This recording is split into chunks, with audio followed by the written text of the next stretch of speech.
Okay mga kapatid, welcome back po sa Coach Haji Vlog. Narito po tayo ulit sa ating bibigyan ng reaction at opinion. Good morning po sa lahat.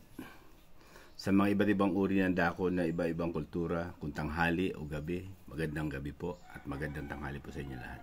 God bless po sa inyong lahat. At sa mga nag-subscribe po, salamat po. Sobrang na-appreciate ko. At doon sa mga nag-views, thank you. Lagi ko pong inuulit ko po, maliit lang po yung channel ko po. Sobrang liit lang po ng channel ko, pero hindi po yun magiging dahilan para hindi tayo magsalita. Hindi tayo, kumo ba maliit ang channel, may discrimination regarding doon sa gusto mong ipaabot sa mga bagay na alam mong nakikita mo naman na mali o tama. Diba? Wala sa laki o sa liit ng channel yan. Kung talagang ikaw may pagmamahal sa bayan, at pagmamahal sa mga kinauukulan at bigyan natin ng kaunting payo o kaunting opinion ang bawat napapanood natin ay magiging bahagi na rin tayo. Maliit man ang ating channel pero nagiging bahagi rin at na makakarating din ang ating mga opinion at mga saloobin. Ito po yung aking pananaw sa aking sarili na talagang hindi mo kailangan maging malaki o maliit. Ang lahat ay pantay-pantay, may karapatan at magsalita. Karapatan na ipahayag ang kanilang mga damdamin. Okay po, ang ating tatalakayin at bibigyan natin ng opinion ay yung tungkol sa nangyari sa Bustos, Bulacan, sa Maisog Rally, kung anong kaganapan ang nangyari doon, di ba? Kung napano at bakit nakansela o bakit ginigipit o binigyan ng hindi talaga natuloy, kinansel. Tapos yung pangalawang bibigyan natin ng reaction ay yung tungkol sa pagsasalita nung PDEA agent. Kagabi nagsalita po siya regarding do sa mga ginawa niyang operation o ginawa niyang casing kung tawagin. Pinatunayan niya na hindi po talaga yon AI, diba? Yung mga fabricated o tinatawag na artificial intelligence. Napatunayan at nakita natin yung kanyang kagalingan. Ang galing. Saludo ako sa iyo, sir. Saludo ako sa iyo. Napakahusay. Walang takot, walang kaba para ilaban yung kasi kung siya. Ngayon may grupo siya ng tinatawag anti-drug advocate. Bahagi siya ng grupo na yan. At isa siya sa mga nananawagan na magkaroon ng tinatawag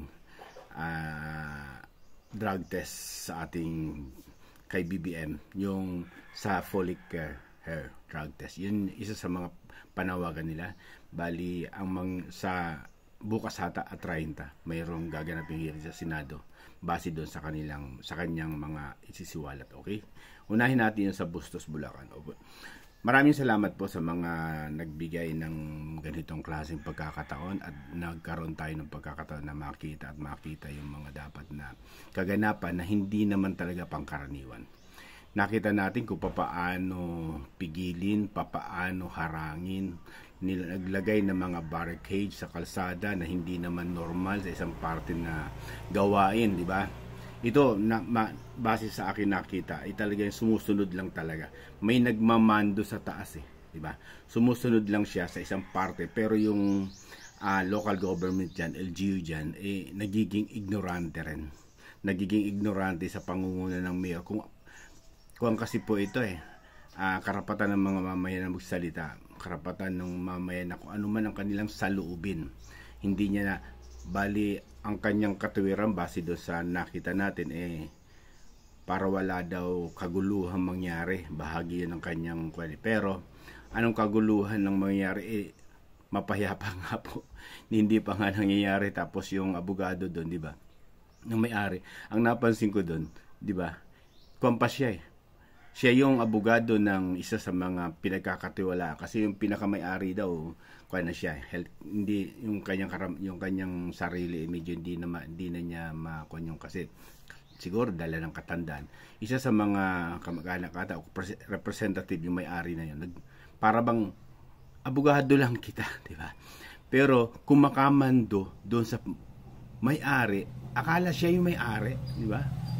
Ay doon sa mga parting ginawa ng mga estratehiya na may tumawag nga daw base hindi pa verified yun, allegedly may tumawag na congressman kay mayor ng Bustos, Bulacan, di ba?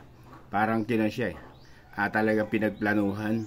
Sabi, 'di ba? Kumbaga sa kwan, yung sinong nasa taas nun. Tapos yung discrepancy ng oras ng mga bagay na sinasabi nung sa police na sa PD, di ba? Para magkaiba. Yung base doon sa napanood natin sa press release ng sa Maisog kagabi.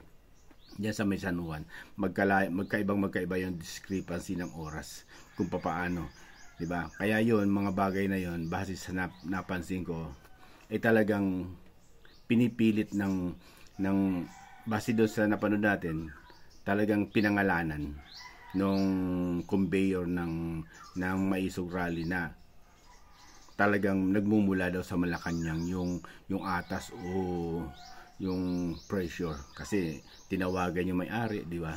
Base tinanong nila kung nagmumula daw sa Malacanang yung pressure na yun. Kaya ito lang masasabi ko po sa Malacanang. Sana naman maging maayos po yung inyong mga pamumuno. Yung nag-a-advise diyan kay BBM, siguro mag-aralang mabuti. Mag-aralang mabuti yung mga dapat na ginagawa. Bali, sa kanya puputok to eh. Bagamat nagtagumpay kayo sa ganitong mga pagkakataon, hindi lahat ng pagkakataon, maniwala po kayo. Kapag ito pumutok at pag ito talagang nag-continuous na ganitong ginagawa nyo para i-oppress yung sambayan ng Pilipino, takutin, gipitin, magigising kayo sa isang parte na talagang nandyan na kayo. Kinakaladkad na kayo sa Malacanang. Maniwala po kayo. Isang pagkakataon na kapag ito nangyari, na hindi natin gusto yung mga ganitong pagkakataon eh. Yung mayroon na nanakot, di ba? Ang hirap niyan eh. Kasi ang mga mamamayang Pilipino dapat hindi nyo binubusalan ng mga ganyang bagay na nagsasalita, nagbibigay na bahagi ng freedom of speech po ito. Freedom of expression na sinasabi sa saligang batas. Pero dahil nga sa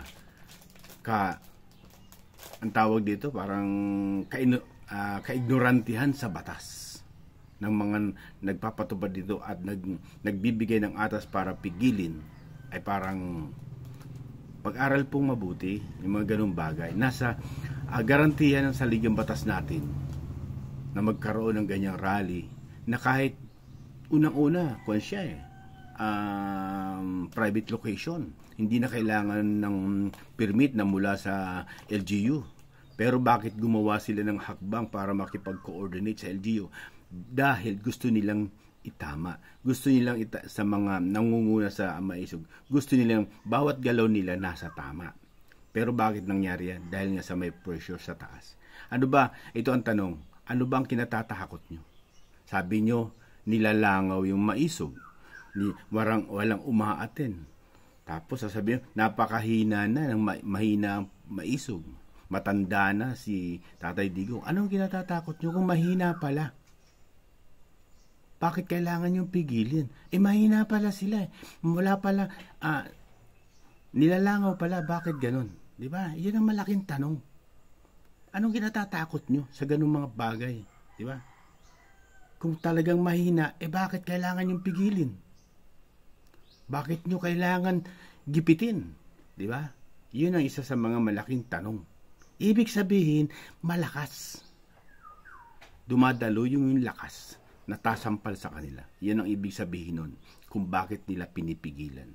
Yun lang po mga kapatid, sana naintindihan at nabigyan natin ng kaunting reaction yung mga bagay na yun na hindi pwedeng ganito mga gawain na pananakot. Nagkakamali po kayo. Nagkakamali po kayo ng hakbang. Sa inyo puputok yan. Maniwala po kayo. Sa inyo puputok yan. Yan ang isa sa mga masasabi ko lang po. Okay po, salamat po. Ito, sundan natin yung nagsalita na yung PDEA agent na in-interview ni Maharlika kagabi. Yung sabi nilang AI, di ba? Artificial Intelligence, yung mga inilabas ni Maharlika noong mga past na kanyang vlog.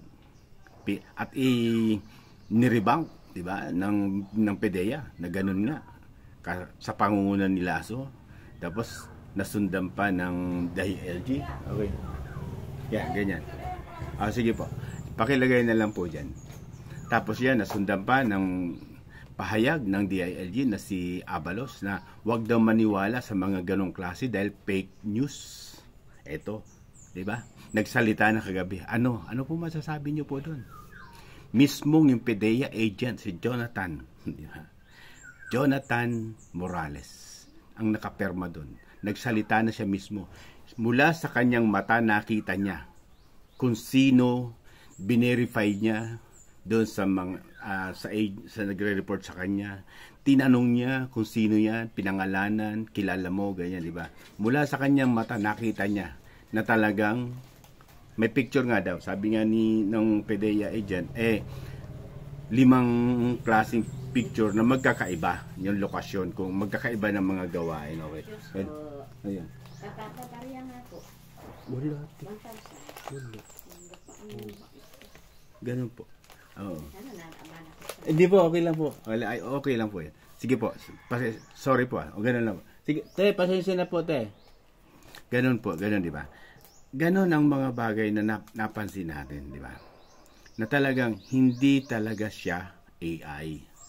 Talagang original. Kaya nga lang, di ba? Pero, tinanong nga siya ni Maharlika, di ba? Ang tanong sa kanya, may galit ka ba sa akin? Yun ang isa sa mga tanong na magandang tanong na napansin ko. May galit ka sa akin, sabi niya. Kita mo yung reaction ng agent. Normal. Kita mo yung reaction, totoong-totoo, hindi nagsisinungaling, totoong nagmumula sa kanyang puso at isipan yung kanyang sagot. Sabi niya, nung una, galit ako. Kasi nga, ipinapahamak nga siya doon sa parte na yon, di ba? Ipinapahamak. Talagang nakasalala yung kanyang buhay doon sa parte na yon. Kaya sabi niya, nung una galit ako, pero sa ngayon, sabi niya, siguro pinagkaloob na rin ng Panginoong Diyos na mailabas ito. Bakit? Isa sa mga lumalaban sa mga drugs, di ba? Nakita ko doon yung kaseryosohan. Kaya nga lang, di ba, lahat ng mga ibang tanong na hindi pwedeng sagutin dahil magkakaroon ng hearing sa Senado, yun, hindi niya sinagot. Regarding ko sinong pumigil. Pero lahat ng dokumento na yung pinatanayan niya na totoong-totoo yun. Kung sino ang karakter doon. Kung sino nakita nila na nagpupulburon.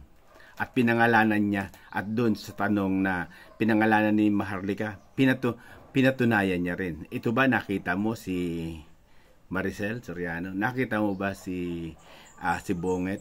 Yan, si Bongbong. Oo, nakita ko. Magkakaibang uri ng picture, sabi niya. Yun. Bagamat hindi niya sinabi na gano'n. Pero, tinanong din siya doon sa bagay na, siya ba'y binoto mo? Noong nakarang eleksyon, tumawa siya. Sabi niya, hindi. Yun ang maganda. Doon ko nakita yung hindi talaga siya nagsisinungaling. Mula sa puso niya. Hindi. Pero binoto ng asawa niya. Sabi naman ni Mar, hindi mo ba pinagsabihan na kilala ko yan? Meron ganyang situation na ganyan. Hindi niya ini-influensya yung mga bagay na ngayon. Siya ang dapat ko, di ba? Kumbaga, idolo nga daw nung misis niya ito si Glenn, di ba?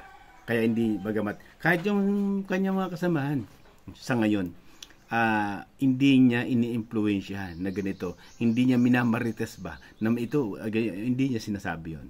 Tapos bukod doon, yung lumabas na yung document na yan na sinasabi ng PDEA na AI, yun, sabi ng mga kasama niya, wag nang pansinin, wag nang kunin, pero hindi siya pumayag eh. Bakit? Gusto niya talagang lumabas. Ipaalam ang lahat ng bagay na nalalaman niya tungkol dun. Kaya sabi ko nga, dun makikita yung totoo. Walang halong pagsisinungaling at saka napakahusay niya. Talagang veterano siya tungkol dun sa pagsasagawa ng bypass operation. Idinitalye niya lahat ng bagay kung papaano na napag-usapan yung 2 tonelada, 1.8 tan na nangyaring na nahuli sa Batangas, di ba? Dinitalya niya kung paano, di ba? Talagang imposible. At hindi nga, kung sa checkpoint daw, sabi niya, bagamat pinara mo yan, hindi niya pwedeng buksan yung sasakyan. Totoo yun. Kaya sabi ko nga, magaling talaga siya. Tapos bukod dun, anong naging na comment na violation, yun ba, sorry po, kung ano daw ang violation, kaya dun lang magkakaroon, walang kung anong violation ng driver, di ba? Pero may mga instance daw talaga na minsan nag-iisa lang. Bakit? Anong ideya niya kung bakit isa lang yung driver o isa lang yung kuwan? Para daw hindi gaanong pansinin. Medyo tingin ko mayroon siyang may talagang may ideya siya sa ganung gawain. Talagang mahusay siya magbasa.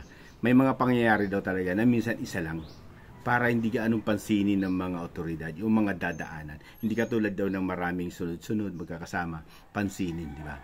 Yun ang isa sa mga nakita ko, napakahusay niya. Bilib ako, inuulit ko, saludo po ako sa iyo, Agent Jonathan Morales.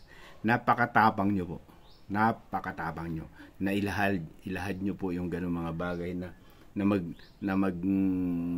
determine kung talagang sino yung nakita doon at nakuan. Kaya salamat po sa isa ka po sa masasabi kong bayani.